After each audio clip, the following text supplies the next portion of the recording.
तब उन बाबा ने खूब सत्संग किया और सत्संग करते करते करते करते करते ब्रजमंडल में ही एक गांव में रहने लगे। और उन्होंने अपना नियम कैसे बना लिया, भिक्षा में आटा मांग करके लाते और नीम के पत्ते तोड़ते, आटा में यमुना जल मिलाते और नीम के पत्ते सिलवट्टा पर घिस करके उसकी चटनी बनाते और आटे की लोई बना करके उसको अग्नि में आंच में थोड़ा भून करके और फिर उसमें नीम की चटनी डाल के खाते। खा सकते हो। और ऐसा उन्होंने 35 वर्ष तक किया। 35 वर्ष तक ऐसे पा करके रहते और एकादशी के दिन कुछ भी नहीं पाते। इतना कठोर व्रत किया, इतने कठोर नियम में रहे और केवल कथा सुनते। तब 35 वर्ष बाद जाकर के उनके अंतस्थ की जितनी भी विषय वासनाएं आदि थी वो सब नष्ट हुई। और किशोरी जी के मन में आया और ललिता जी से बोली, ललिता ब्रजमंडल में रह तो भयो भी कोई सूख हो आटो पावे, नीम की पत्ती खावे, मुंह को बड़ो कष्ट होवे। तो या बाबा को जाए करके खूब सामग्री पवाए किया, तभी मैं राजी होंगी। तब ललिता जी गई और रूप बदल करके गई, बाबा से जाए करके बोली, बाबा मेरी मैया ने तुम्हारे काज सामग्री भेजी है ना, पाए लो। बाबा बोले मैं बाहर को कछु ना पाऊं। तो फिर उन्होंने कहा मैं श्री जी को भोग लगाए के लाई हूं। ये सुनते ही तो बाबा प्रसन्न हो गए। बाबा की नेत्रों की ज्योति जा चुकी थी इतने कठोर व्रत करने से। ललिता जी बोली, बाबा तुम्हें दिखे ना है? बोले ना। बोले मैं अपने घर में काजल बनाऊं, लगा दूं आंखन में? बोले लगाए दो। जैसी आंखन में लगाई, बोले खोलो। खोल करके देखा तो आपको स्पष्ट दिखने लगा, लेकिन ललिता जी अंतर ध्यान हो गए। तब आप बहुत रोए, समझ गए कि किशोरी जी कृपा कर रही हैं, पर आ क्यों नहीं रही हैं सामने। तब कालांतर में आगे फिर लंबा चरित्र है उनका। फिर यही गोवर्धन में मानसी गंगा में रहे और फिर वहां जाकर के समय आने पर इनको किशोरी जी का अनुभव हुआ। सोचो, इन कथाओं को सुनकर के मुझे कभी कभी लगता है कि हमें मिलेंगे श्री जी, हमें मिलेंगे ठाकुर जी, हम पर कृपा करेंगे कभी ठाकुर जी। हमारे अंदर तो सब है। भजन करके नष्ट करना भी हो तो भजन भी कौन सा हम अच्छे से करते हैं, नाम जप भी कौन सा अच्छे से करते हैं। मैंने खुद पे अनुभव किया। अभी हम दत्त धाम में थे, महाराज जी ने नियम दिया 5000 मंत्र रोज करने हैं। करता था तो करते करते कभी कभी झपकी आ जाती, तो फिर अपने आप को उठाते, आंखों में पानी डालता, फिर करता। झपकी क्यों आ रही है? क्योंकि अभी मिलन की उतनी उत्कंठा नहीं है, इसलिए झपकी आ रही है। मन में खुद पे विचार होता था। फिर करते करते करते करते कभी कभी माला हाथ से छूट जाती थी। तो नियम तो ऐसा है कि हाथ से माला छूट जाए तो फिर दोबारा से शुरू करो। पर हम इतने चतुर, मैं अपनी ही बात बता रहा हूं, किसी और की नहीं। हम नीचे से यूं करते, वहीं से जहां यहीं से पकड़ लूं, पकड़ के कर लूं, अब दोबारा से शुरू से करना पड़ेगा। हमको इतना भार क्यों लग रहा है? क्योंकि अभी मिलन की उत्कंठा नहीं बढ़ी। ये खुद चिंतन में आया। और उस दिन हमने गोदावरी जी से प्रार्थना करके कहा कि ऐसे अगर मन में भाव है तो मैं जप ही नहीं करूंगा। मेरे को निद्रा की इच्छा हुई क्यों, या मेरे हाथ से माला छूटी तो मैंने ऐसा क्यों नहीं सोचा कि मैं शुरू से करूं, बीच से क्यों? ये उत्कंठा क्यों नहीं आ रही? इतनी कथा गाने के बाद भी उत्कंठा नहीं आ रही, इतनी लाल जी की सेवा करने के बाद भी उत्कंठा नहीं आ रही, इतना वृंदावन में रहने के बाद। वृंदावन वृंदावन, आप लोग तो चलो 7 दिन के लिए हम आए तो राधा राधा बोल रहे हो, वृंदावन वृंदावन बोल रहे हो। हम तो, हमारा तो काम यही है। दिन रात कोई मिलने भी आता है तो राधे राधे बोलता है। दिन रात किशोरी जी का नाम गाते हैं, वृंदावन का नाम गाते हैं, जगह जगह कथाएं करते हैं, वृंदावन का यश गाते हैं, लाल जी की। फिर भी मन में वो उत्कंठा क्यों नहीं आ रही? तब ये चरित्र पढ़ा और उस चरित्र से लगा कि अभी तो बहुत सुखाना है। अंदर वो तरल पदार्थ है जो अग्नि को पकड़ नहीं पा रहा है भक्ति की। और वो तरल पदार्थ कैसे जाएगा? खूब सत्संग करके जाएगा। और सत्संग करने का मतलब बैठ के सुनना नहीं, सुनते ही पालन करना। तो हमने नियम क्या बनाया? अभी गृहस्थाश्रम में है, परिवार में है, इतने ज्यादा नियम तो नहीं ले सकते, पर जो भी कथा भक्तमाल जी की, भागवत जी की, मानस जी की पढ़ते हैं, उसमें से जो पालन हो सकती है उसी समय पालन होनी चाहिए, उसी समय लगनी चाहिए, उसी समय से करनी। धीरे धीरे धीरे धीरे कई अवगुण थे, सबको धीरे धीरे छोड़ते जा रहे हैं, सब धीरे धीरे शांत करते जा रहे हैं। अभी बताने वाली बात नहीं, हमारे दत्त धाम वाले महाराज जी ने इतना बड़ा फोन गिफ्ट किया हमको, कीपैड वाला इतना बड़ा है वो। हमने निर्णय कर लिया है कि कुछ दिन बाद हम एंड्रॉयड फोन ही बंद कर देंगे, वही चलाएंगे कीपैड वाला। इतना बढ़िया प्यारा सा फोन है, छोटा सा, उसमें फेसबुक वगैरह कुछ नहीं चलता। लेकिन धीरे धीरे करो, पर करो जरूर। हम धीरे धीरे कर रहे हैं क्या? विषयों की तरफ भाग रहे हैं। धीरे धीरे उनसे बच के आगे निकलो। गृहस्थ आश्रम में भी हैं तो गृहस्थ आश्रम का निर्वहन भी इस भाव से करो कि यह वंश भी आगे बढ़े, तो भगवत भक्तों से ही बढ़े। हमारे घर में धन कमाने वाला या ऐश्वर्य कमाने वाला बालक हो, हे श्री जी आपकी कृपा से, लेकिन उससे भी ज्यादा आपके नाम को कमाने वाला, आपके यश को कमाने वाला बालक हो, ऐसी भावना। तो थोड़ा थोड़ा सुखाइए अंदर से। ये अभी गीला है मन, इसलिए भक्ति की लौ इतनी जलाई जाती फिर भी नहीं जलता। ये प्रज्वलित हुई मीराबाई, आज तक प्रज्वलित हैं। प्रज्वलित हुए श्री सूरदास, आज तक प्रज्वलित हैं। प्रज्वलित हुए जनाभाई तुकाराम नामदेव, आज तक प्रज्वलित हैं। हम हो ही नहीं पा रहे हैं। क्यों? सत्संग नहीं है जीवन। वो सत्संग है भी, कथा सुनते भी हैं। आज पूज्य प्रेमानंद जी महाराज को कितने लोग सुनते हैं? हजारों लोग सुनते हैं, पर उनकी सब सुनते हैं, पर मानता कोई नहीं है। करते वही हैं जो मन चाहता है, करते वही हैं जो बुद्धि चाहती है। मतलब क्या है? हम लोगों की स्थिति ऐसी होगी, कैप्चर तो कर रहे हैं पर लागू नहीं कर रहे हैं, लागू नहीं कर रहे हैं। और ऐसे ऐसे लोगों को आपने देखा है जो इकट्ठा करते जाते हैं, बस इकट्ठा ही करते जाते हैं, लगाते कहीं नहीं है।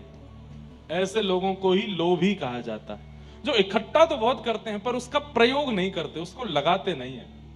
जैसे छोटे बच्चों में, हम लोग भी जब छोटे थे, पेन इकट्ठे करने की, ये भी पेन हमारे पास, ये वाला पेन भी हमारे पास, मीटर वाला पेन आता था, उसमें मीटर चलता था, वो भी मीटर वाला पेन तो आया, पर 10 से ऊपर उसके कभी मीटर गया ही नहीं, लिखते ही नहीं थे। तो संग्रह करने की स्थिति तो हमारी बन गई है, पर प्रयोग करने की स्थिति हमारी नहीं बन पा रही, इसलिए भगवत दर्शन हो नहीं पा रहा है। यदि लालसा है, अगर उनसे मिलने की दिल में तमन्ना, अगर उनसे मिलने की दिल में तमन्ना, दिल में तमन्ना, अगर उनसे मिलने की दिल में तमन्ना, करो शुद्ध अंतः करण धीरे धीरे, जो करते रहो भजन धीरे धीरे, तो मिल जाएगा राधा रमण धीरे धीरे। धीरे धीरे करो, कोई जल्दीबाजी नहीं है, पर करो। अंतःकरण शुद्ध करने के प्रयास भी करते रहो। माधवदास जी का चरित्र आता है। श्री जगन्नाथ प्रभु के परम भक्त श्री माधवदास, आप 24 वर्ष की अवस्था में पहली बार जगन्नाथपुरी गए थे। 24 वर्ष की अवस्था में। पहले सदगृहस्थ थे, पत्नी बच्चे सब थे, पर बालक को जन्म देते देते पत्नी पधार गई।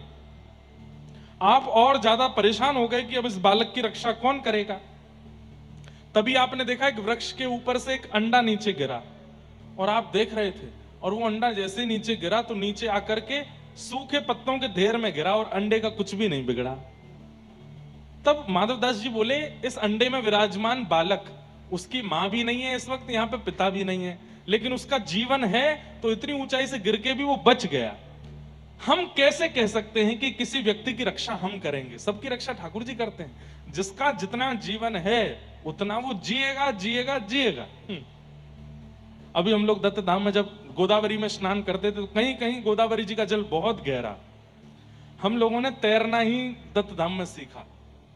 अब तो इतना सीख गए हैं कि इतना तो आगे आए कि डूबेंगे नहीं। लेकिन जब वहां पे गुरुजी कभी कभी सिखाते थे तैरना, तो एक दो बालक हमारे ऐसे हैं, वो मास कथा में भी गए, हफ्ता कथा में भी गए, 15 दिन, फिर भी तैरना नहीं सीख पाए। तो उनको गुरुजी अंतिम दिन एक बात कह रहे थे, बोले भाई तू तैरने का प्रयास तो कर, हम लोग चारों तरफ हैं, गहराई है, नहीं डूबेगा, हम है ना बचाने को, तब भी नहीं तो फिर गुरुजी बोले भाई ये सोच के तैर ले कि जब आनी होगी तो आएगी, अगर मेरे प्राण अभी भी हैं तो मैं चाहे कितने गहरे में चले जाऊं फिर भी बच ही जाऊंगा। और ये बात सत्य है, जब मेरा अंत होना है तब ही होगा, चाहे उससे पहले कुछ भी घटना घट जाए, कुछ नहीं हो सकता। तो माधवदास जी इस बात की चिंता में थे कि मेरी पत्नी मर गई, बालक की रक्षा अब कौन करेगा। तभी वो अंडा गिरा, गिर करके भी फूटा नहीं, पत्ते के ढेर में गिरा। तो माधवदास जी बोले कि इसकी मां भी नहीं, पिता भी नहीं, फिर भी ये अंडा बच गया। मैं कौन होता हूं चिंता करने वाला अपने बालक की कि मैं इसको बचाऊंगा, मेरे रहने से ये बचेगा, इसकी कोई जिम्मेवारी तो नहीं, जगन्नाथ जी सब देख लेंगे। और बच्चे को परिवार के हवाले करके चले गए। 24 वर्ष की अवस्था में जब जगन्नाथपुरी गए तो केवल नील चक्र का दर्शन किया, जगन्नाथ प्रभु का नहीं। ऊपर विराजमान नील चक्र को देख करके इतना रोए, इतना रोए। क्यों रोए? कि मैंने 24 वर्ष लगा दिए ठाकुर जी के पास आने में। अगर मैं 24 वर्ष नहीं, कम से कम नहीं तो 18 वर्ष पहले, 19 वर्ष पहले भी यहां आ गया होता तो आज ठाकुर जी मिल गए होते। मैं 24 वर्ष गंवाने के बाद यहां पर आया हूं। सोचिए, इतने विरह व्याकुल हुए माधवदास जी कि 4 दिन तक भोजन नहीं पाया। कि मैंने 24 वर्ष पहले मेरे अंदर यह बात क्यों नहीं आई कि मैं आ जाऊं यहां पर। 24 वर्ष लग गए मुझको यहां आने में। और ठाकुर जी उनके इस भाव से इतने प्रसन्न हो गए कि श्री जगन्नाथ जी छोटे बालक का रूप धारण करके गए और प्रसादी लेकर के गए मंदिर से, और जाकर के माधवदास जी को दिया। कहा कौन हो? बोले मैं यहीं का हूं। पुजारी जी को पता चला कि एक कोई भक्त आया है, 4 दिन से भूखा है, तो उन्होंने जगन्नाथ जी का प्रसाद भेजा। माधवदास जी ने प्रेम से प्रसाद पाया। थाल वापस करने के लिए जब मंदिर गए तो पुजारी जी बोले थाल तुम्हारे पास कैसे आया? बोले आपने ही तो भेजा था। बोले अच्छा बताऊं? अभी चोरी करवाता है मंदिर से और कहता मैंने भेजा था। बोले अरे नहीं, आपने एक बालक के हाथ भेजा था। बोले कोई बालक के हाथ नहीं भेजा। मैंने कौन हो तुम, नाम क्या तुम्हारा? बोले आप मुझे नहीं जानते, मैं एक यात्री हूं, माधवदास मेरा। बोले मैं नहीं जानता तुमको, कैसे आया थाल तुम्हारे पास? माधवदास जी के नेत्र बंद हो गए। बोले ओहो, जगन्नाथ जी आए थे प्रसाद लेकर के, भूखा देख नहीं पाए मुझे, पवा के गए। और तब से श्री माधवदास जी जगन्नाथपुरी से गए ही नहीं। वहीं रहकर के खूब भजन किया, खूब साधन किया, और ऐसी स्थिति हो गई कि जगन्नाथ प्रभु का दर्शन करने माधवदास जाते।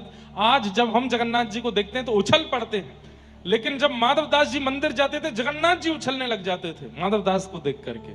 इतना प्रेम ठाकुर जी माधवदास से करते थे। तो स्थिति बने तो सही दर्शन की, और वो कैसे बनेगी? जब तक हमारी कामना में ठाकुर जी नहीं आएंगे, जब तक तड़पेंगे नहीं उनको प्राप्त करने के लिए, तब तक ऐसी स्थिति नहीं बनने वाली है। और वो तड़प कैसे आवेगी? कथाएं सुनो, जो आज्ञा की जाती है उसका पालन करो, जो बातें शास्त्रों में, कथाओं में व्यास जी के मुख से निकल आती है, भक्त चरित्र में सुनते हो, उसको तुरंत पालन करना प्रारंभ करो। एक दिन इतना विरह चित्त में होगा।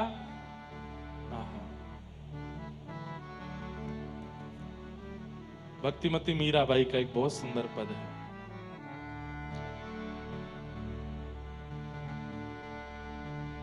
दर्श बिन दुखन लागे, दर्श बिन दुखन लागे, दर्श बिन दुखन लागे,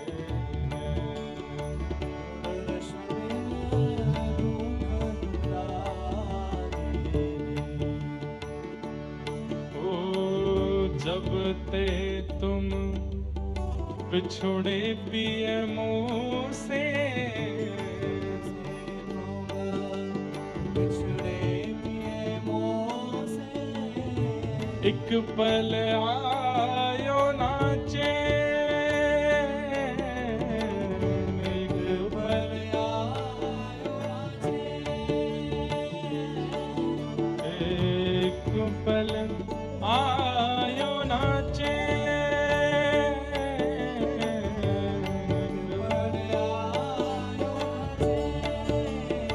दर्श बिन दुखन लागे, दर्श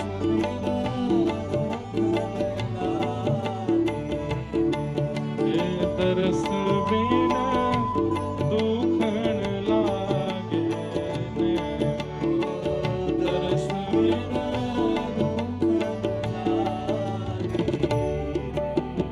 तरस बिना दुखन लागे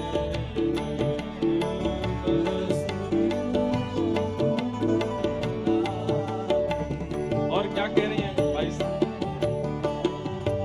शब्द सुनत मेरी छतिया कांपे, शब्द सुनत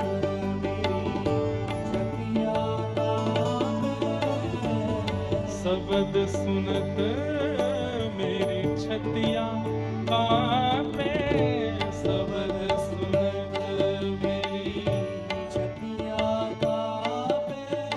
किसी ने कहा तो फिर मत सुना करो। कृष्ण नाम सुनकर के, कथा सुनकर के हृदय यदि इतना तुम्हारा विचलित होता है तो मत सुना करो। ऐसी जगह जाके बैठ जाओ जहां कोई भगवान नाम ना गाया जाता हो। भाई साहब बोली कैसे रहूं? क्यों? मीठे लागे मीठे लागे हो एक टक टकी पंथ निहारूं, एक टक टकी एक टक टकी पंथ निहारूं, एक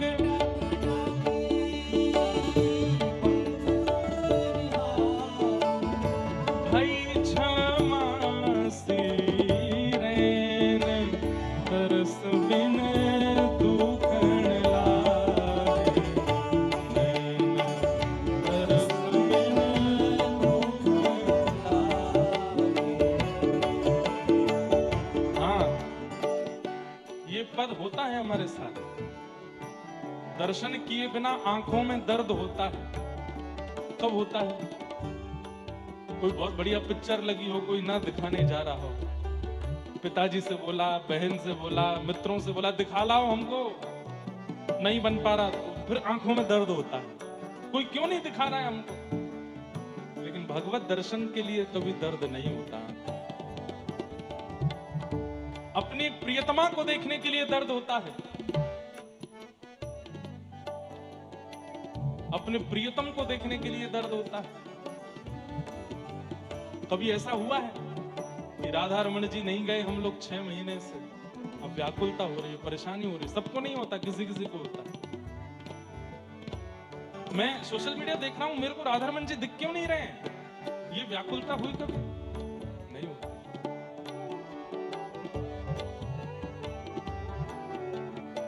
हमारे परिकर के एक भैया अभी आ रहे थे बंबई से मेरे साथ गाड़ी में, तो अपनी होने वाली प्रियतमा से बात करते आ रहे थे। उनको लगा महाराज जी सो गए हैं, पर मैं जाग रहा था और ये गलती मेरी कि मैं जाग रहा था। वो धीमे धीमे फोन पर गा रहे हैं, एक नदी के 2 किनारे, नाम नहीं बताऊंगा कौन थे। और मैं एक आंख, मैंने कहा क्या कर रहे हो? नहीं नहीं महाराज जी कुछ नहीं कुछ नहीं कुछ नहीं। मैंने कहा तुम क्या गा रहे थे अभी पद? बोले आपका ही तो पद गा रहा था। मैंने कहा फोन चालू था तुम्हारा। महाराज जी आपकी बहू है होने वाली, सुना रहा था। कितनी व्याकुलता रहती है हमको उस संसारी जीव से। उस संसारी जीव की भी कामना रहती है जो जीव कुछ दिन बाद हमको पूछने वाला भी नहीं है। पत्नी से कुछ साल बाद शादी के कहोगे चाय दे दो, पूरे दिन चाय पीते रहा करो, भर लो चाय अपने अंदर ही, मेरे पे और कोई काम नहीं है, चाय चाय चाय चाय चाय। कुछ दिन बाद ऐसे बोलने वाली है वो। लेकिन ठाकुर जी कभी नहीं बोलेंगे, श्याम सुंदर कभी नहीं बोलेंगे। श्याम सुंदर तो सदा, श्याम सुंदर सदा हमको प्यारे रहे, हम उन्हीं के रहे, वो हमारे रहे। श्याम सुंदर सदा हमको प्यारे रहे, हम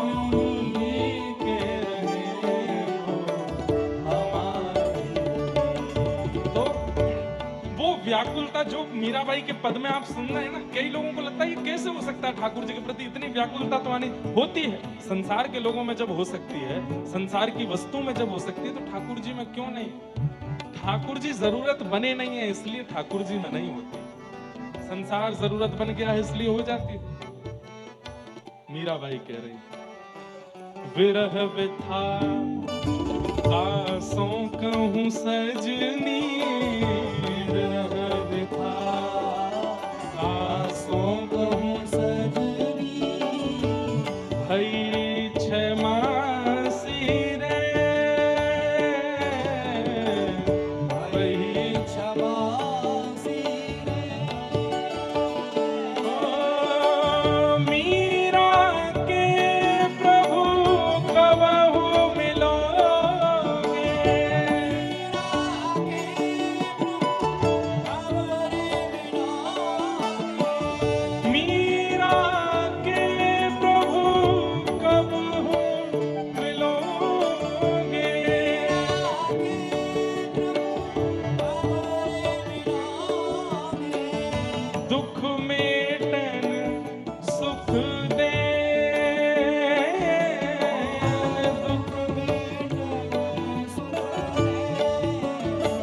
तरस बिन दुखन लागे,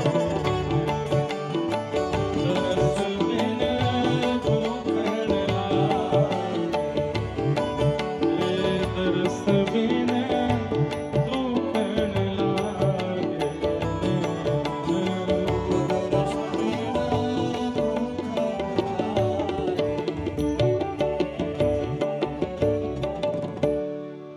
मीरा के प्रभु कब। मीराबाई जब कहती हैं तो ऐसा लगता है वास्तव में विरह में गा रही।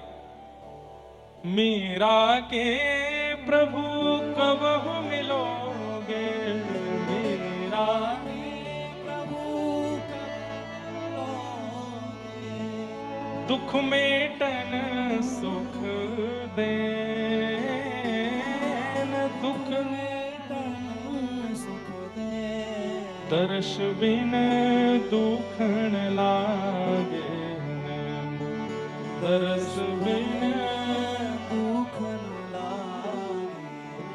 दुखता है, आंखें दुखती हैं, कान दुखता है, हृदय दुखता है, पर संसार के लिए दुखता है, ठाकुर जी के लिए।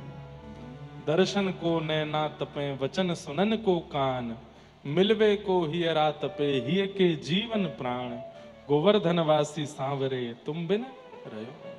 एक बात बोले बंधुओं, विरह प्राप्ति का एक तरीका तो है, क्या? जिस किसी भी भगवत भाव से ठाकुर जी की सन्निकटता का अनुभव होने लगता है, उस भाव का कुछ दिन के लिए त्याग कर दो। कथा मत छोड़ना, नहीं तो प्राण निकल जाएंगे फिर तो। कथा तो सुनते रहिए, सत्संग तो करते रहिए, पर और जितने भी व्यवहार भाव जिनसे आपको भगवत अनुभव और प्रगाढ़ होता है, कुछ दिन उसको करो मत। मिल रहा है तो भी मत करो। जैसे आप जब चाहते हो वृंदावन पहुंच जाते हो, जब चाहते हो बरसाना पहुंच जाते हो, जब चाहते हो जगन्नाथपुरी चले जाते हो, जब चाहते हो तब पंढरपुर चले जाते हो। कुछ दिन के लिए भले ही मिल रहा हो अवसर तो भी मत जाओ। बंबई में, उल्लासनगर में कोई ऐसा मंदिर है जहां दर्शन करके मन को बड़ी शीतलता का अनुभव होता, कुछ दिन मत जाओ। केवल और केवल सत्संग सुनते रहो। वो सब क्रियाएं मत करो जिनसे भगवत साक्षात्कार, भगवत अनुभव में तड़पन नहीं होती। कुछ समय के लिए वियोग दो, क्योंकि ठाकुर जी से अगर तुम वियोग मांगोगे, वो तो भाई बहुत खतरनाक वाला देंगे, उनसे मत मांगना। वो तो ऐसा दे देंगे, ऐसा दे देंगे कि बस रोते रह जाओगे। फिर अपने आप ही कर लो कुछ समय का वियोग, जैसे वृत्रासुर ने मांगा भागवत में। न नाक पृष्ठम न च पारमेष्ठम, न सार्वभौमम न रसाधिपत्यम, न योग सिद्धिर अपुनर्भवम वा, समंजसत्वा विरहय कांक्षे। वृत्रासुर कहता है, नाथ मैं रोऊं तो मुझे रोने देना, आना नहीं मेरे पास, मुझे रोने देना, थोड़ा विरह व्याकुल होने देना। और ठाकुर जी के ऐसे भक्तों के चरित्र सुनो जिनसे विरह व्याप्त होता हो। जैसे भक्तिमती मीराबाई का चरित्र सुनो, श्री नरसिंह मेहता जी का चरित्र सुनो, और श्री चैतन्य चरित्र सुनो। अभी 2 दिन चैतन्य चरित्र चला था दत्त धाम में। कितना विरह होता है, कितनी व्याकुलता होती है। ऐसे करके अपने चित्त में स्वयं विरह का निर्माण कर लो तो बच जाओगे। ठाकुर जी ने कहीं विरह दिया, तोड़ देंगे आपको। उनसे विरह की याचना मत करो, खुद कर लो। तो 2 तरीके हैं अपने चित्त को भगवत भक्त बनाने के। या तो जैसे सिद्ध कृष्णदास बाबा ने बहुत तप करके, साधन करके, रूखी रोटी खा के, नीम के पत्ते खा के, एकांत में रह के भजन करके किया, या तो वो है तरीका। या फिर दूसरा तरीका अटपटा है, रुदन। जितना विरह उतना चित्त शांत होगा, उतना चित्त एकाग्र होगा, उतना चित्त ठाकुर जी के अनुकूल बनेगा। पर विरह आज है नहीं भक्तों में, बहुत सरल हो गया, बहुत सहज हो गया। प्रयास कीजिए कि वह विरह, हमको तो विरह बहुत दे रखा है ठाकुर जी ने। महीना महीना 2-2 महीना वृंदावन जाने को नहीं मिलता। जन्म वृंदावन का, परिवार वृंदावन का, सब परिवार वृंदावन में रहता है, पर हमारी कथा सुन के हजारों वृंदावन जा रहे हैं, हमको ही नहीं मिल रहा वृंदावन। कब से वृंदावन से दूर हैं? 1.5 महीना लगभग हो गया, और अभी भी 16 तारीख तक वृंदावन नहीं जाना है। 12 को यहाँ कथा पूरी करके कोटा जाएंगे, कोटा से फिर बेंगलोर जाएंगे, बेंगलोर से फिर वृंदावन जाएंगे, 2 दिन वृंदावन रुकेंगे, फिर मुक्तिनाथ जाएंगे, मुक्तिनाथ से फिर आगे आगरा में कथा, फिर ऐसे सब क्रम। इतना ठाकुर जी अपने आप विरह वियोग दे देते हैं। शायद इसीलिए कथाओं में इतने भाव प्रकट हो जाते हैं, क्योंकि वियोगी चित्त है तो विरह दो। सूत जी महाराज कहते हैं, सवै पुंसाम परो धर्मो यतो भक्तिर अदोक्षज अहैतुक्य प्रतिहता ययात्मा संप्रसीदति। सभी प्राणी मात्र का परम धर्म क्या है? यतो भक्तिर अदोक्षजे, अदोक्षज भगवान की अहैतुकी भक्ति करना। अहैतुकी भक्ति किसे कहते हैं?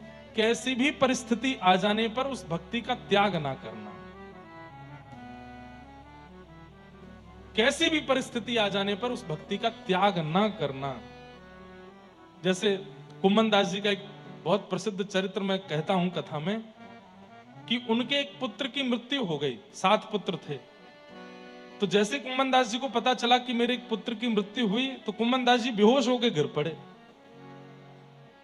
नगरवासी, ग्रामवासी सब लोग बोले, अरे राम राम राम, इतने बड़े भजनानंदी साधक और केवल पुत्र के मरने की खबर सुन के बेहोश हो गए।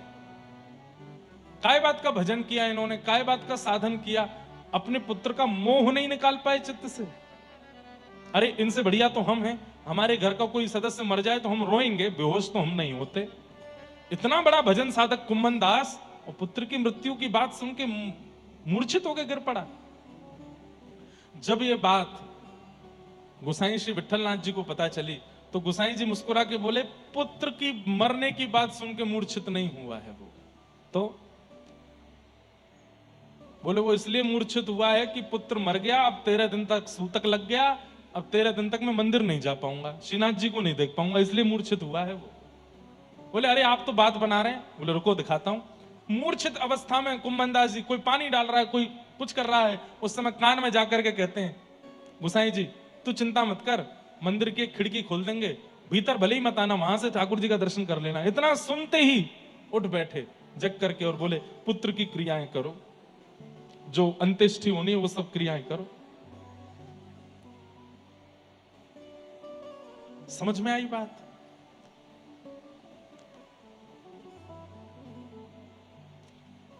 कैसे कैसे प्रेमी हैं ठाकुर जी के। पुत्र मर गया फिर भी भगवत प्रेम कम नहीं हुआ। हमारे महाराष्ट्र में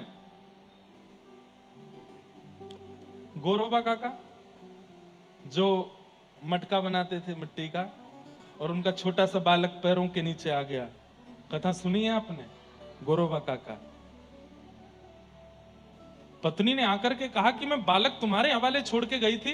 वो कीर्तन में ऐसे मग्न हुए, कीर्तन कर रहे थे, मिट्टी दबा रहे थे चरणों से, छोटा बालक घुटमन घुटमन पैरों के नीचे आ गया। लेकिन आप कीर्तन में इतने मग्न थे कि नहीं पता चला, बालक की मृत्यु हो गई। लेकिन भगवत भक्ति नहीं छोड़ी, ठाकुर जी का भजन नहीं छोड़ा। कई संसारवादी लोग मेरी इस बात को कह करके, बात को सुन करके बहुत प्रोपेगेंडा बना सकते हैं। कैसी बातें कर रहे हो आप? आपके साथ ऐसा हो जाए तो आप सह लोगे? दुनिया को ज्ञान दे रहे हो व्यास मंच में बैठ के, खुद के जीवन में अगर कुछ हो जाए सह लोगे? हमसे तो सहने की पूछना ही मत, हम बहुत सह लेते हैं और बहुत सहना जानते भी, इससे ज्यादा भी सह सकते हैं ठाकुर जी की कृपा से। अभिमान में नहीं बोल रहे हैं, लेकिन बात यहां चल रही है कि चाहे जैसी परिस्थिति आ जाए, चित्त में वह प्रेम नहीं घटना चाहिए जो ठाकुर जी के प्रति है, वो नहीं घटना चाहिए। उसे अहितुकी भक्ति कहते हैं। और ऐसा प्रेम ठाकुर जी से करने वाला, उसके लिए सूत जी कह रहे हैं, वही व्यक्ति का परम धर्म है। यतो भक्तिर अदोक्षजे अहितुक्य प्रतिहता ये आत्मा संप्रशीदति। अहितुकी भक्ति करो, चाहे जैसी परिस्थिति आ जाए, ठाकुर जी का त्याग नहीं। सुदामा चरित्र क्यों सुनते हैं हम? भोजन के लाले पड़ गए, घर में रहने के लिए अच्छी व्यवस्था नहीं, बच्चों को खिलाने के लिए साधन नहीं, लेकिन अयम ही परमो लाभो, सुदामा जी कहते हैं, उत्तम श्लोक दर्शनम। उनके लिए वो कष्ट है ही नहीं। संपदो नैव संपदः विपदो नैव विपदः संपदो नैव संपदः विपद विस्मरणं विष्णु संपद नारायण स्मृति।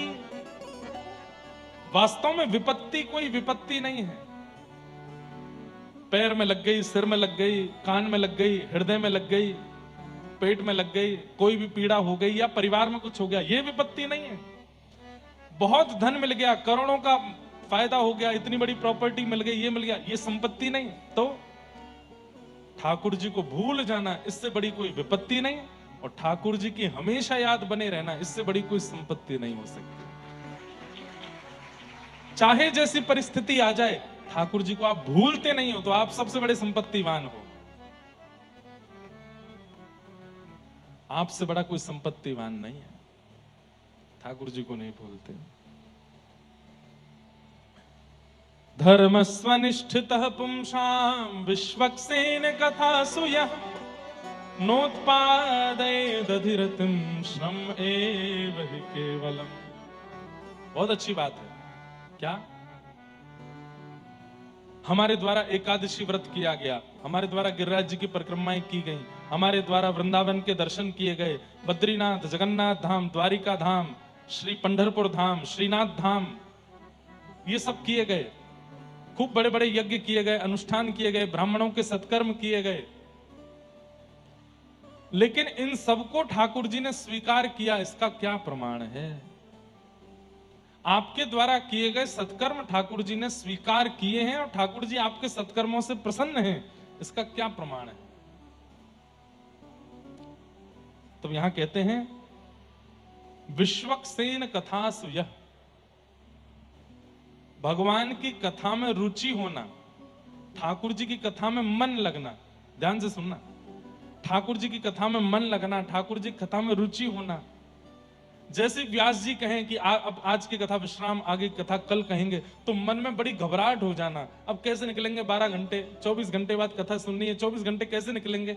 इस प्रकार कथा के प्रति व्याकुलता चित्त में रहना, ये इस बात का प्रमाण है कि आपके द्वारा किए गए समस्त सत्कर्म, व्रत, अनुष्ठान सब ठाकुर जी स्वीकार करते हैं। समझ में आई बात? ठाकुर जी की आपके प्रति स्वीकृति का प्रमाण है सत्संग में रुचि होना, सत्संग में मन लगना। और सत्संग में बैठे बैठे आलस आना, सत्संग में बैठे बैठे मन ना लगना, उठ के जाने की इच्छा होना, निद्रा आना, ठीक है अब कल से घर पे ही सुन लेंगे, यहाँ आओ गर्मी लगती है, ऐसा है वैसा है, नहीं। ठाकुर जी की अप्रसन्नता का प्रमाण है ये, सत्संग में रुचि ना होना। यहां हम आते हैं 6:30 बजे, कई बार 7 भी बज, आज तो 7 बज गए, पर सुनने वाले लोग 2 बजे से आ जाते हैं, 3 बजे से आ जाते हैं। जिनको सुननी है कथा वो 2 बजे 3 बजे से आ जाते हैं, इतनी जल्दी आकर के बैठ जाते हैं यहां पर। अभी दिसंबर में मुंबई में कथा थी, दादर में। कौन कौन आए थे उसमें? आप लोग आए थे भैया। बंबई वाले हमको वहां दादर के, और दादर के आगे कौन सी जगह पड़ती है, हाँ जो भी पढ़ते हैं, वहां के इतने सारे लोग, न्यूज वाले और सब आके बोले कथा होती है 4-5 बजे से और लाइन लगती थी सुबह 8 बजे से, हैं? अंतिम दिन की कथा में तो रात्रि 12 बजे से बच्चे और सब युवा बालक। मैं अपनी जहां रुका था वहां खिड़की में से देखूं और जहां तक देखूं लाइन, रात में 2 बजे। मैं तो उठा था जल पीने के लिए, मैं देखूं तो हरे कृष्ण महामंत्र चल रहा है। मैंने कहा भाई 2 बजे कौन गा रहा है? नीचे देखा तो लोग बाग बैठे हैं, किस लिए? कथा सुनने के लिए। मेरे सच में उस दिन तो आंख में आंसू आ गए थे कि सुबह कथा, अभी 10 बजे से कथा होनी है सुबह, अंतिम दिन जल्दी थी कथा, और रात में 12 बजे से लोग बैठे नीचे। क्यों? वहां लाइन लगती थी, लाइन लग के भीतर, और जो पहले आएगा उसको आगे बैठने को मिलता था, तो हमको भागवत जी के पास बैठने को मिले। 2-2 बजे से बच्चे बैठते, और कोई ऐसे नहीं कि बस ऐसे ही चलते फिरते बालक हो ना, अच्छे अच्छे घर के बालक बैठे।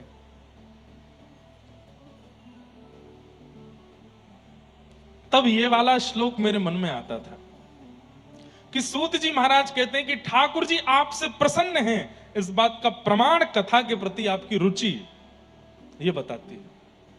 उत्सुकता, व्याकुलता, जैसी पता है कथा में जाना है, हम जाएंगे, कथा सुनेंगे, पूरी बैठ के सुनेंगे, जहां जगह मिल जाएगी बैठ के सुन लेंगे। ये रुचि, ये उत्सुकता, ये इस बात का प्रमाण है कि ठाकुर जी आपसे प्रसन्न है। इंद्रेश जी ये तो हर साल आते हैं उल्लासनगर, कौन सी बड़ी बात है? ऐसे मन में भाव आ रहे हैं तो हम अपनी नहीं कह रहे हैं, कथा के प्रति यदि ये भाव आ जाता है, आलस्य का भाव आ जाता है, और कोई भाव आते हैं, तो श्रम एव ही केवलम नोत्पादये दधिरतिम, श्रम एव ही केवलम।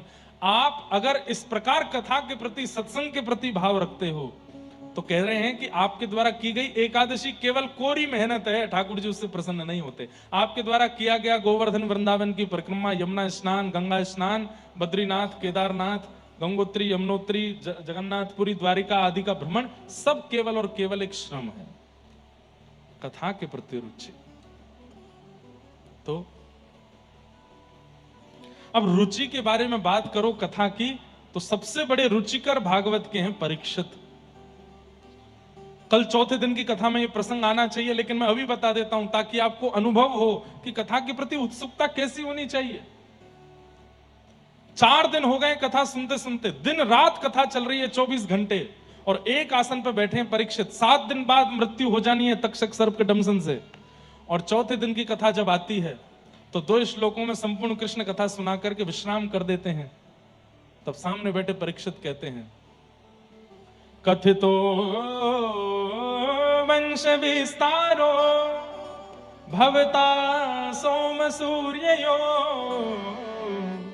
राज्ञां चो भयवंशाना चरितम परमाद्भुतम। मुझे भूख नहीं है, मुझे प्यास नहीं है, मुझे निद्रा नहीं है, केवल और केवल कृष्ण लीला सुनाइए, कृष्ण कथा सुनाइए। थोड़ी देर आराम कर लो परीक्षित, तुम 4 दिन से बैठे हो। तो परीक्षित कहते हैं, आप जब कथा सुनाते हैं और कथा सुनते सुनते जब मेरे नेत्र बंद हो जाते हैं भाव में, वहीं आराम हो जाता है। आप जब ठाकुर जी की मधुर लीला सुनाते हैं, उसी से मेरा पेट भर जाता है। आप जब रस भरे श्लोक बोलते हैं, उसी से मेरी प्यास बुझ जाती है। मुझे संसार की वस्तु की आवश्यकता नहीं, कृपा करके मुझे कथा सुनाओ। भक्तमालकार श्री नाभा जी तो कहते हैं कि 7 दिन बाद तक्षक सर्प के डंसन से परीक्षित की मृत्यु नहीं हुई, तो जैसे ही सुखदेव जी व्यास आसन पर खड़े हो गए और बोले अब कथा विश्राम होती है, तुम तू राजन मरिष्यति पशु बुद्धि में माम जही, तुम मरोगे ये पशु बुद्धि है। कथा विश्राम करके जैसे ही सुखदेव जी जाने लगे, परीक्षित जी के प्राण उस विरह में निकल गए कि अब कथा विश्राम हो गई, अब कैसे जीऊंगा मैं। तक्षक सर्प ने तो आकर के उनके मरे हुए शव का स्पर्श किया, ऐसा अनेक संत जन और नाभाजी भक्तमालकारों का कहना है। पर वास्तव में तो श्री परीक्षित जी के प्राण कथा के वियोग में चले गए। बंधु, ये कथा के प्रति रुचि किसकी नहीं है, हमें एक नाम बता दो। जितने भी भगवत प्राप्त हैं सब ठाकुर जी कथा के प्रति रुचि रखते हैं। सबसे पहला नाम जो सब जानते हैं, प्रभु चरित्र सुनवे को रसिया, राम लखन सीता मन बसिया, श्री हनुमान जी महाराज। पूरी हनुमान चालीसा में गोस्वामी जी ने ये नहीं कहा कि लड्डू का भोग लगाओ, ये नहीं कहा कौवा के पत्ते लगाओ, ये नहीं कहा सिंदूर लगाओ, लेकिन हनुमान जी की सबसे प्रिय वस्तु का उद्घाटन कर दिया। क्या? प्रभु चरित्र सुनवे को रसिया। और दुनिया के लोग सिंदूर चढ़ाते हैं, अकौवा के पत्ते पर राम नाम लग के चढ़ाते हैं, लड्डू का भोग लगाते हैं, पर कथा नहीं सुनाते हनुमान जी को, जो सबसे प्रिय है उनको। महादेव भोले बाबा निरंतर नेत्र बंद करके बैठे रहते हैं। पार्वती जी पूछती हैं आप क्या कर रहे हैं, तो महादेव के मुख से निकलता है, मुनिंद वृंद वंदिते त्रिलोक शोक हारिणी। ये राधा कृपा कटाक्ष कौन गा रहा है? वो देव आदिदेव महादेव गा रहे हैं, जो निरंतर प्रिया प्रियतम के चिंतन में ही लगे रहते हैं। उन्हें भी कथा प्रिय है, अमर कथा सुनाते रहते हैं पार्वती जी को। तीसरा, आपकी महाराष्ट्र भूमि से रुक्मणी जी भगवान को जब पत्र लिख करके भेजती हैं तो क्या कहती हैं? श्रुत्वा गुणान भुवन सुंदर शृण्वतां ते निर्विश्य कर्ण विवरई हर तुंगतापम। मैंने आपको देखा नहीं है, पर आपकी कथाएं बहुत सुनी है, और आपकी कथा सुनने में मुझे बहुत सुख मिलता है। कई जगह तो कहते हैं कि ब्राह्मण देवता पत्र लेकर के भगवान के पास गए, भगवान ने पत्र खोल के पहला श्लोक की पहली पंक्ति पढ़ी और तुरंत पत्र बंद करके बोले अब तो ब्याह इन्हीं से करना है। क्यों? कथा के प्रति इतनी रुचि रखती हैं, ये हमारी अर्धांगिनी बनने लायक है। हनुमान जी, महादेव, रुक्मणी, और अब आ जाओ ब्रजमंडल। तब कथामृतम तप्त जीवनम कवि वीरेरितम कल्मषापहं श्रवण मंगलम श्रीमदाततं भुवि गृह्णन्ति ते भूरिदा जना। व्रज की गोपियां वो भी ठाकुर जी के विरह में यही कहती हैं कि आपकी कथा अमृत है। हे नाथ, तुम चले गए हमें छोड़ के, पर कृपा करके कथा को मत छोड़ के जाने देना, ये हमारे जीवन में सदा रहे। क्यों? कथा के प्रति रुचि इस बात का प्रमाण है कि ठाकुर जी आपसे प्रेम करते हैं। और या फिर ऐसा कहो, कथा के प्रति रुचि ही ठाकुर जी को आपके प्रति प्रेम कराएगी। आप बहुत सुंदर तिलक लगाते हो, एकादशी व्रत करते हो, कंठी माला पहनते हो, सुबह 4 बजे उठ के कीर्तन करते हो, बहुत सुंदर सेवा करते हो, नाम निष्ठ हो, भजन निष्ठ हो, प्रसाद निष्ठ हो, लेकिन कथा के प्रति रुचि नहीं, तो ठाकुर जी हैं ही नहीं आपके। मैं 1-2 लोगों से ऐसों से मिला हूं, उनके घर पर रुका, 4 बजे उठ के भजन करते हैं, खूब सुंदर तिलक लगाते हैं, इतनी बढ़िया सेवा करते हैं ठाकुर जी की, इतना बढ़िया सब भोग प्रसाद, पर कथा में जब वो आते थे मुझको लेके, उनके घर ही रुका था मैं, विदेश की बात है। मैं जैसे व्यास मंच पे बैठा तो मैं नजर घुमा के देखी तो सो गए। और मैंने कहा चलो थक गए होंगे, कल रात्रि में भारत से आया हूं, इसलिए रात्रि में आए थे, सुबह जल्दी उठ गए इसलिए सो गए होंगे। अगले दिन फिर सो गए, तीसरे दिन फिर सो गए। वो 7 दिन तक सोते ही रहे, कथा प्रारंभ होती और सो जाते। एक दिन मैं उनके साथ बैठा तो मैंने उनका अवगुण नहीं बताया, पर मैंने परखना चाहा कि कथा के प्रति रुचि नहीं है इनकी, सो जाते हैं, कुछ तो किसी रूप में तो बताएंगे, किसी रूप में तो पता चलेगा कि कथा का प्रभाव नहीं है। और उसका पता चल गया। क्या? अपनी पूरी दिनचर्या गाने लगे मेरे आगे। महाराज जी मैं 4 बजे उठ जाता हूं, पिछले 35 साल से मेरा नियम है, 4 बजे उठ जाता हूं। हारी बीमारी आंधी तूफान ये वो फलाना, और दुनिया के लोग सिंथेटिक इत्र मंगाते, मैं कन्नौज में एक व्यक्ति है उसी से ही इत्र मंगवाता हूं, ठाकुर जी का प्योर इत्र। अपना हाथ आगे कीजिए, मैंने हाथ आगे किया, लगा सूंघ के देखे, मैंने बहुत बढ़िया है, मैंने कहा लाओ थोड़ा हमको भी दे दो। आपके लिए भिजवा दूंगा, मैं घर भिजवा दूंगा आपके लिए, नहीं अभी नहीं दूंगा। ये वस्त्र देख रहे हैं महाराज जी, इसमें असली चांदी का काम है, इसमें असली सोने का काम है। बस जैसे ही उन्होंने अपना उद्घाटन किया, बातों का पता चल गया कि सत्संग नहीं है। क्यों? क्योंकि अपने भजन का प्रचार कर रहे हैं, अपनी सेवा का प्रचार कर रहे हैं, अपनी बातों का प्रचार कर रहे हैं। ठाकुर जी इनसे प्रसन्न नहीं है। सत्संग निर्माण करता है व्यक्ति का, इसीलिए यहां पर कहा गया धर्मस्वनिष्ठितः पुंसाम विश्वक्सेन कथास्व्यः नोत्पादये दधिरतिम श्रम एवहि केवलम। क्यों तुकाराम जी महाराज सत्संग के लिए कहते, नामदेव जी सत्संग के लिए, ज्ञानेश्वर माउली सत्संग, अरे पंढरीनाथ भगवान मंदिर में बैठे केवल दिन रात दर्शन करो, सत्संग मत सुनो, नहीं, कोई नहीं कह सकता ऐसा। दर्शन एक बार करो पर सत्संग पूरे दिन करो। क्यों? बोले सत्संग ही ठाकुर जी की अनुकूलता चित्त में प्रकट करेगा, उनके योग्य बनाएगा।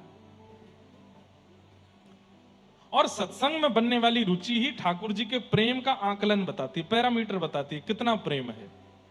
व्यास जी बैठे, जब तक उठे नहीं तब तक ध्यानस्थ बैठ के कथा सुन रहे हैं, तो समझो पूरा पूरा प्रेम है।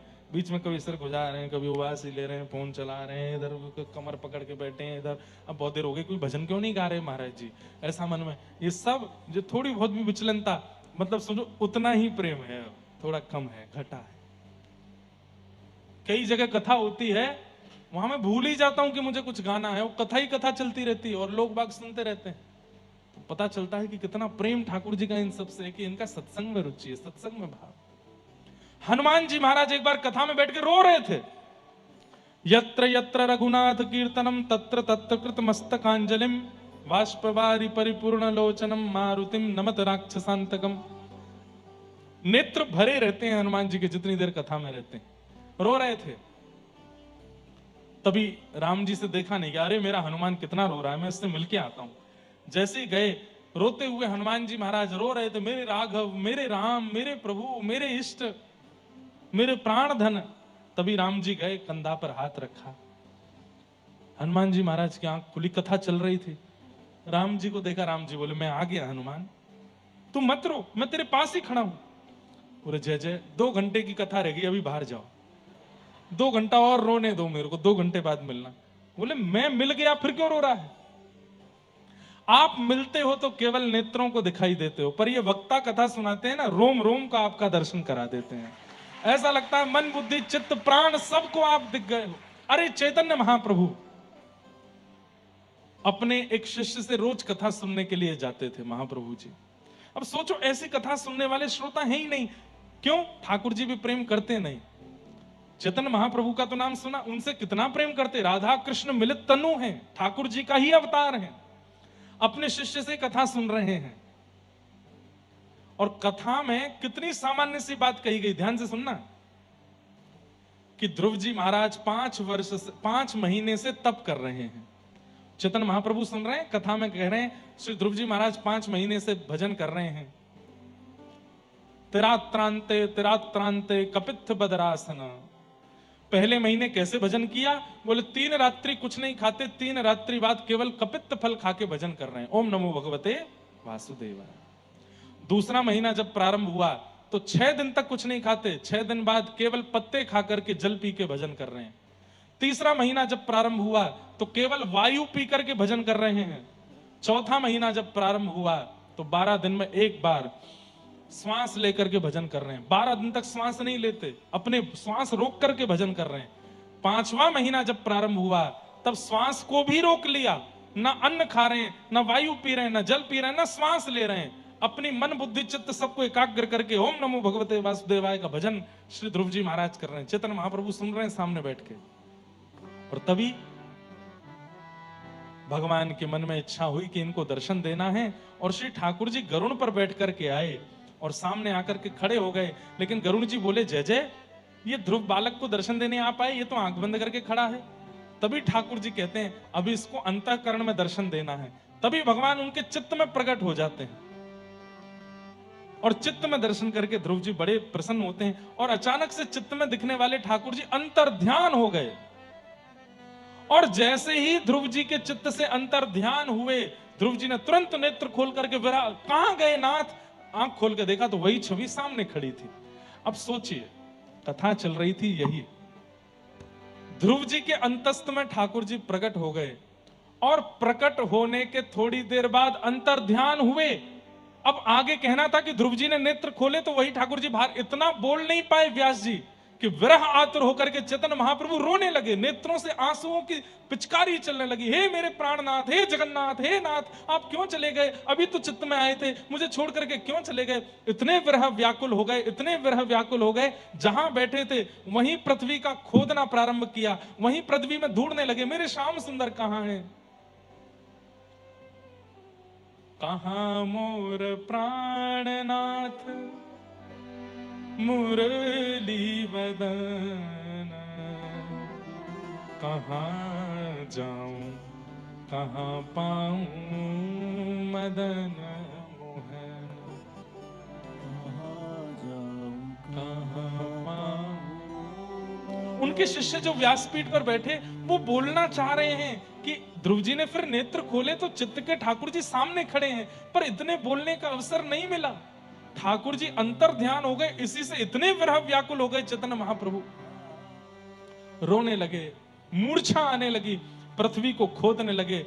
ठाकुर जी उनकी विरह वेदना को देख नहीं पाए और जैसे ही पृथ्वी खोदने लगे, कहां है मेरे प्राणनाथ, क्यों चले गए मुझे छोड़ के, मैंने क्या अपराध किया, अभी तो आए थे चित्त में, क्यों चले गए? और जैसे इस भाव से पृथ्वी खोदने लगे, तभी पृथ्वी के भीतर से श्री गोपीनाथ प्रकट हो गए और श्री चैतन्य महाप्रभु ने उनको हृदय से लगा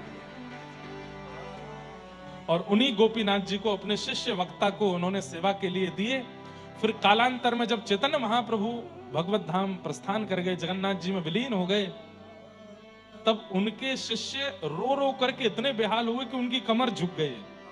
तो गोपीनाथ जी को चंदन नहीं लगा पाते थे, तो गोपीनाथ जी के मुंह पे चंदन लग जाता था, तो एक पुजारी रख दिए। ठाकुर जी बोले पुजारी से सेवा नहीं करूंगा, सेवा तुम ही करोगे। तो बोले मेरी कमर झुक गई नाथ, हाथ नहीं आता। तो ठाकुर जी बैठ गए नीचे और आज भी विराजमान है टोटा गोपीनाथ। सब जगह खड़े हुए ठाकुर जी हैं, त्रिभंग लली श्याम सुंदर हैं, जगन्नाथपुरी के पास में टोटा गोपीनाथ। ऐसे जैसे हम बैठे हैं, ऐसे बैठे हुए ठाकुर जी वंशी बजा रहे हैं। ये वही ठाकुर जी हैं जो महाप्रभु जी को पृथ्वी से प्राप्त हुए। कथा सुनते सुनते विरह हो गया। हम लोगों की स्थिति कहां है बंधुओं? कहीं भी नहीं। अत्यंत प्रेम करने वाले भक्त को ठाकुर जी कथा में, भक्त के कथा में प्राण बसते हैं। अत्यंत प्रेमी जो होता है ठाकुर जी का, वो कथा के बिना नहीं रह पाता।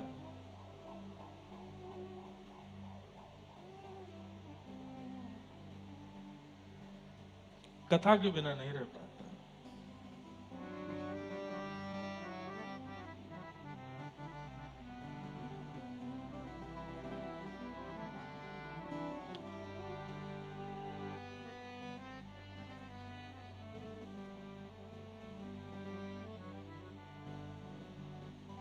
ऐसे ठाकुर जी के मधुर गुण हैं, मधुर कथा है, मधुर भाव है, उनको सुनने में रुचि रखते हैं वो भक्त जिनसे ठाकुर जी बहुत प्रेम करते हैं।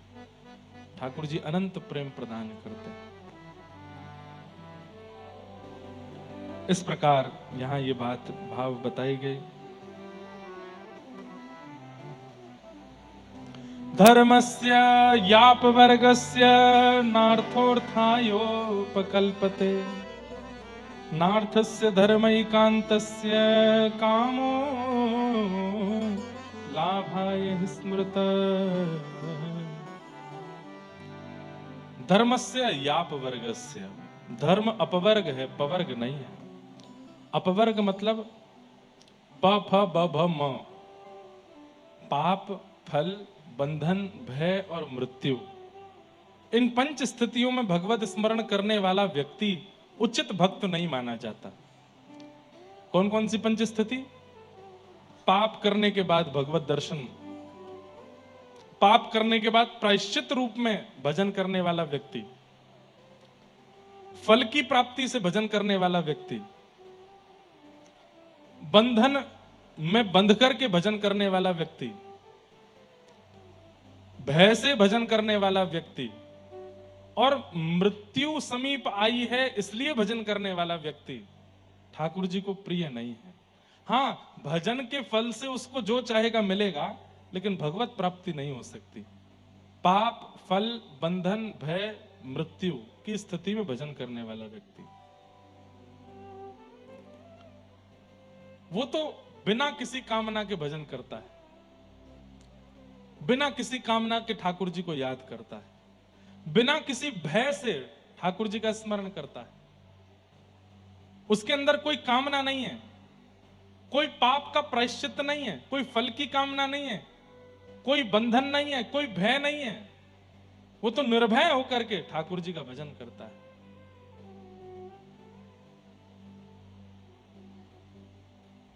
मैं तो गोविंद रा गुण गासू, राणा जी रूठे तो मने काय करूं। मीराबाई गा रही, आहा, बहुत सुंदर पद लगता है मुझे। राम नाम रा जहाज चला स्या, राम नाम रा जहाज चला स्या। आज तीसरा दिन है कथा का और मीराबाई रोज आती हैं कथा में। पहले दिन भी मीराबाई का पद आया, कल भी मीराबाई के पद आया, आज भी।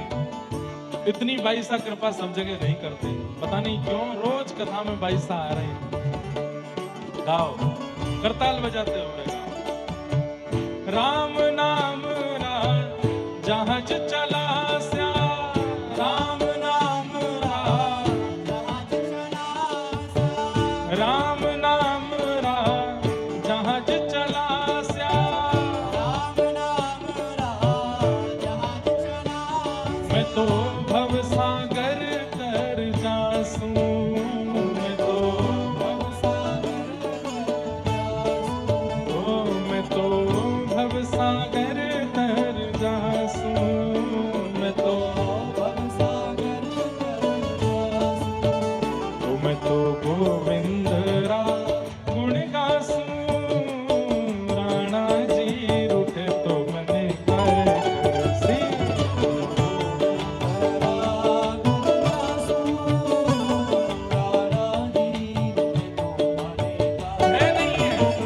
मैं तो गोविंद रा गुण गासूं, राणा जी रूठे तो मने काय करसी।